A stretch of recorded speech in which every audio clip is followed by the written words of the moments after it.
உருவாக்கலான்னு யோசிச்சுட்டு இருக்காங்க.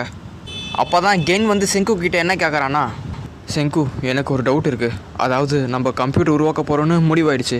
அப்போ நம்ம கம்ப்யூட்டர் எப்படி ஒர்க் ஆகுதுன்னு தெரிஞ்சுக்கணும்ல. அதனால் உன்னால் அதை எக்ஸ்பிளைன் பண்ண முடியுமா? கம்ப்யூட்டர் ஒர்க் ஆகிற விஷயம் ரொம்பவுமே சிம்பிளான விஷயந்தான். அதாவது கம்ப்யூட்டர் ஆன் ஆயிடுச்சுன்னா அது 1ன்னு எடுத்துக்கும். இதுவே ஆஃபாக இருந்ததுன்னா அது 0ன்னு எடுத்துக்கும். இப்படி தான் பேசிக் லெவல் கம்ப்யூட்டர்லேருந்து அட்வான்ஸ் லெவல் சூப்பர் கம்ப்யூட்டர் வரைக்கும் இதுதான் ஃபவுண்டேஷன். சரி, அதெல்லாம் இருக்கட்டும். பேசிக்கான அடிஷன் சப்ட்ராக்ஷன் பண்ணதுக்கு நம்மளுக்கு ஹாஃப் ஆர்டர் ஃபுல் ஆர்டர்லாம் வேணும். அது மட்டும் இல்லாமல் கம்ப்யூட்டர் கேட்ஸான அண்டு கேட்டு எக்ஸ்ஆர் கேட்டுன்னு இந்த மாதிரி நம்மளுக்கு நிறைய தேவைப்படுது. ஆனால் அதுக்கெல்லாம் கண்டிப்பாக டிரான்சிஸ்டர் தேவைப்படுது. நீ தானே சொன்ன செங்கு, கண்டிப்பாக டிரான்சிஸ்டர் ரெடி பண்ணதுக்கு 10 வருஷமாக தான் ஆகணும். நீ சொல்கிறது கரெக்டு தான். அதனால தான் நம்ம அதுக்கு பதிலாக நம்ம இந்த ஒரு டோனட்டை யூஸ் பண்ண போகிறோம் அப்படின்னு ஒரு மெட்டல் டோனட் ஒன்று காமிக்கிறான்.